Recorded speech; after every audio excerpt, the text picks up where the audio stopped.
guys, it's SJ. A super happy baby name Monday to you. How are you all? Thanks for swinging by my channel.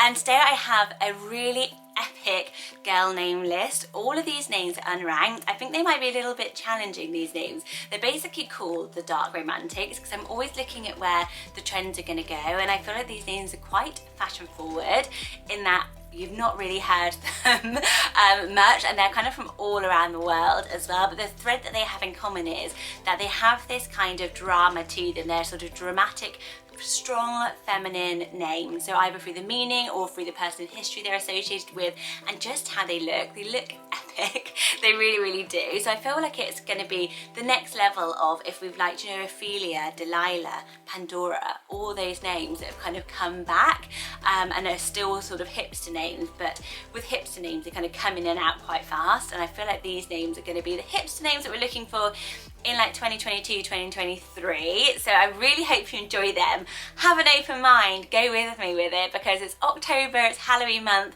I want to be a bit more edgy with our names. We can't all be a boho 70s floral, can I? Can't do it every week. No, but I absolutely do love these names. If you are naming a baby, huge congratulations. Do hit subscribe to join our community here. There's over 100,000 of us, and we absolutely love names, and we love to pair people who are looking for names with the amazing naming community here on the channel. So let us know your dilemma in the comment section below, or you can email it to me. All the details are in that details bit, which is why I don't need to say them every single week.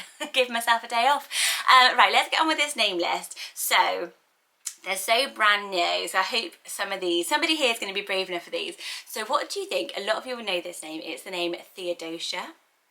So the reason you'll know it is a character from Hamilton, the musical, which I still haven't seen. Haven't even watched the, it's on TV now, Theodosia, but I love this name list. I saw this months ago, and I've had it then. It kind of inspired this whole name list because I was like, you know, it's so stylish. And you know, Dorothy, which is the name twisted around, has been really popular, kind of vintage name for years, and now obviously we're going vintage nicknames, and we're going with things like Dottie, whereas Theodora didn't get so popular but is starting. And then I saw this Theodosia and thought, actually I think I prefer it. I think it's a bit more wearable in some ways, because Theodora can be a little bit hard. Theodosia, on the other hand, is really exotic, pretty, and just kind of a bit of a wow name. The reason it's kind of got this sort of dark romance to it is it means divine gift, and that meaning actually changed. So pagans would see that as she was a gift, then Theodore was a gift from God, and then it changed to be a Christian meaning where that was God's gift. So it's kind of been around for so long, this name as well. It's a very ancient name. Theodosia Burr was a character from Hamilton. She was a real person, of course. She was a socialite. She was the daughter of Aaron Burr. She's one of the characters. They had an immensely close relationship. So the song Dear Theodosia, you can listen to it on YouTube actually, which is a song all about how much he loves his daughter. Is a lovely reason to choose this name as well, just to have that. Tragically, she passed away at sea. Her ship went down when she was off to see her father, who was kind of in exile, I think, still at the time. It was very dramatic. She will definitely have her own spin-off period drama, Theodosia, coming soon, I'm sure. And lots of stories were that she was still alive somewhere, she'd been captured and jailed, blah, blah, blah. So she was a real strong figure in history, Theodosia. But I absolutely love the name. There's a lot there, a lot of reasons to like it. What do you think? The next name is the name Mallory. I've always liked it. It is French, and we love names like Ottilie, Elodie at the moment, but Mallory, maybe because it's got a slightly difficult meaning where it means ill-fated. So it's not kind of like, great, that's what I want for my child, but meanings, you know, they are there to give history to the name, but you don't have to love the meaning to love the name, just saying. Oh, hello, somebody's messaging me. You didn't say that last week. So yes, Mallory, I've always liked it. I do think of Mallory Towers, like a literary link to it, but also Mallory Blackman, if you know her, she is the best-selling author, writes a lot about race. Obviously it's Black History Month this month. She is the first Black woman to be the Children's Laureate in the UK, so she's got an amazing series of books and a great reason to use it for her, such an inspirational author. There was only 3 babies called Mallory last year, but I do really like it. The next name I think a lot of you will love who are into the sort of fantasy sci-fi type of thing, and it's the name Alva. So I've never had it on a list before, but with Evie and Alma, I've talked about it a lot, but Alva, suddenly was like, wow, that is gorgeous. And it is, it means elf. So elf means elf in Scandinavian, and then Alva is the feminine version, which I think gets off a bit better. Alf. I mean, I'm not really into Alf just yet, but I'm sure. Give me 6 months. I'll be there. Alva. So I just think it is so cool. So many of you, I think, are going to really like it with this sort of Tolkien kind of vibe to it. Alva. It means white or pure, so the same as Alba, where they have that sort of a meaning. So it's quite nice for a winter baby, actually, or for having a baby around Christmas. Alva Belmont was this really famed suffragette. She was a really high society, unconventional socialite in America, humongously wealthy. They should have these parties that were worth like 5 million a party and things like that, but she funded a lot of the suffragette movement. So she's again a little powerhouse, cool person who to name her daughter after, Alva. But I think with the Tolkien vibe, a lot of you are going to really like that one. What about the name Farin? So I saw this and I really like the way it looks written down. It is so pretty, and it means adventurer. So it's not so much about this name, it's quite a rare one. It's a sort of a variation of a few names, so like Farin, that means explorer, and then a Farin, probably one that's just evolved over time, but I've never seen it before, and I love that ending, that Farin just sounds really gorgeous, and it might really hit a good spot for a lot of you guys. And I love the fact that it means adventurer. You can just see some sort of intrepid woman who's not going to let anything hold her back. Farin, little girl, absolutely stunning. But I said there's not so much about it, and it's totally unranked, so you'd have a totally rare gem of a name. The next name is a boy name that's actually quite popular around the world. It's number 38 in Belgium, apparently. Correct me if I'm wrong, because I'm getting this information from the internet. And it's the name Rune. But I like it for a little girl. I think it just looks really cool. And if you had like a really trendy name, if you were like Juniper Rune, it sounds really cool. And you have to be Juniper if your name's Rune. I love the name Juniper. So I think they would say Rune and have it with a bit more of the accent on the E. But I absolutely love the name Rune for a little girl. As I said, one syllable names are perfect for middle spots. And we know that with runes, and it means secret, which is so dark and mysterious and really cool. And that's probably because the runes were an alphabet originally, and were probably a secret language for a secret society, and then they became used to almost like tarot cards to tell people what was happening or their fortunes, I think. I'm not a rune expert. I will become one if you want me to, but I really liked the name, and I feel like, you know, they were sort of magical charms, so you could even do curses with them, which is why they have a bit of more of a dark romance side for this sort of October Halloween-y type of name list. But Rune, what do you think about it? I bet a few of you have had that on your secret list as a guilty pleasure. I'm doing that list next week, so you can join in with next week's video over on Baby Name Envy, the Instagram, in stories. Tell me your guilty pleasure name, and that's what I'm going to do next week. Trinity, I've always liked it. It's a bit more popular with 41 babies named Trinity, so not a lot. And it refers to the Holy Trinity, so the power of three, or triads. And triads throughout every sort of religion or classics has always been a kind of a very strong symbol of the triad, the three people. So if you're a third baby, or even two parents and a baby, Trinity is really nice. I've always loved the sound of it. I think it's really strong, like a Liberty or a Felicity, like I said, but a bit more strength to it, and a link to this sort of spirit, this Holy Trinity, makes it quite elevated in some ways. It's just a really interesting one. I'm surprised that it's not used more. Next name, again, is traditionally a boy name, but I think works so lovely for a girl. It's named Ariel.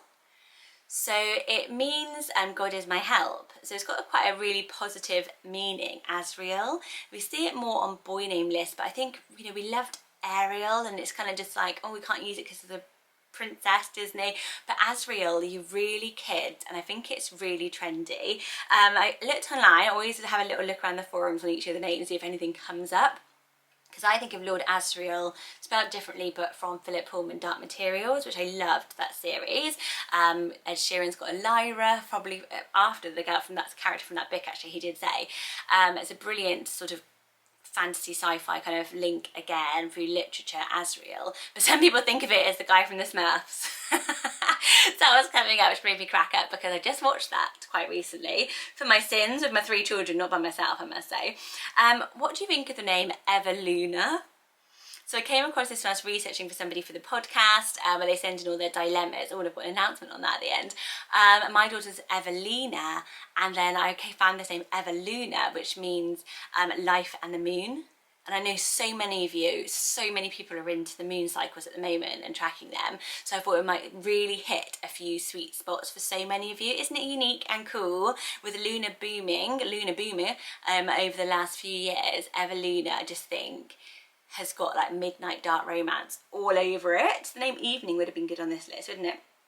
What about the name antiquity? It's a word, not a name. I know, antiquity, but I'm a bit obsessed with it. It just means ancient times, ancient places, ancient things. You could go to a museum and it would be full of Greek antiquities, which would mean things from Greek ancient civilizations. And I'm a bit into ancient civilizations because cool as anything. And antiquity, I just think works as a name. It's pretty, antiquity. Oh, it's just nice, isn't it? Antiquity Wren. That's what you need to be called, isn't it? I just think it is so cool. Yeah, it just ticks up boxes. I can't say much more about it. I just think it's really trendy. And I feel like when I'm looking for these names, I really wanted them to be fashion forward, really next level, really ones you'd not thought of and might challenge people a little bit. So I do think, though, it is wearable. And I think we would have said that about even names like Pandora and things like that from the past, or Roman, or all these names, Atlas, that we're really getting into and that are becoming much more mainstream. You need to go a bit outside. You need to go further. You need to do what I've done and just geek out on weird names for a week. But antiquity, I'm obsessed with. Would you list it, or is it a strong veto for you? I've got 2 more. I have Neath, which is an Egyptian mother goddess. Neath. So cool. She was the goddess of basically everything. She was the longest worshipped goddess in Egyptian history, so you'll often see her in those old hieroglyphic pictures. She was Neath, the goddess. She was the goddess of war. She was the goddess of weavers. She was the goddess of women, like basically everything cool. She was the goddess of all of it, mother goddess Neath. But we're not hearing that name a lot. It's totally unranked here in the UK, and I think it could work. Like 1 syllable girl names that are quite unique, like we've gone with Sage and all of those type of things. I feel like we could get there with Neath, particularly as a middle spot, and particularly because she's such a badass kind of dark romance name. Those Egyptian kind of hieroglyphics would be so cool. So what do you think of it, Neath? I've never seen it before, and the last name is a Basque name, so I always go to Basque name lists when I'm looking for sort of great meanings, because they all have such great meanings. And this name, I'm going to say it wrong. I have to, because it's written like this on screen. It's a Hazia, and it means wind. So I was like, this is it. I found Kylie Jenner's baby name, Hazia, meaning wind. Love it. We love Hazel. We love Haze. And then I was like, oh, actually, they don't say the I, and the Z is an S. So it's Isaiah, which I really like as well. It's just struggle when you don't have it, if you're taken out of region, to say it in the traditional way. So do you mix it up and say it in a local? Let me know, what would you do? Isaiah. But I love it, meaning wind. Such a trendy name. Apparently it's very popular. It's among the 10 most popular given names given to newborn girls in the Basque Country in Spain in 2012. So yeah, is that true, Isaiah? Because I've never heard it and I love it. I love the way it is written down. And Hazu I thought was cute. That's apparently a variation of it as well, which I guess you would say Asu. But that's trendy as well. So I hope you like those names. I hope they pushed you out of your comfort zone a little bit. Hope you found some that you love. I would love your opinions on them below. I'd love for you to let me know any sort of dark romance names that you think would add to this list as well. They don't need to be as wild as those, as far forward as those. Can be ones that we have now as well, because I just think the strength of this channel is when you can keep that list going in the comment section. Makes it amazing. And I must say, yes, the podcast is going to be back on Sunday, fingers crossed. I am waiting to hear from the editors.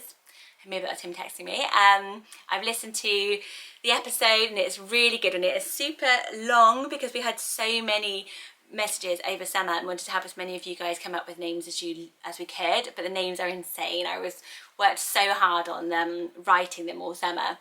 So I've got epic names on there. It's coming out on Sunday. It's me and my sister. Tons and tons of laughs, tons and tons of chats as well. Some cringy moments for me. and the husbands are involved as well in a little bit of coming up with names, which is just funny. So yes, you will really enjoy it. So it comes out Sunday 7 AM in the UK, so love for as many of you there, early birds to download and listen to that as well. I think we'll super enjoy it. We're chuffed to be back, and I will see you next Monday. Bye guys.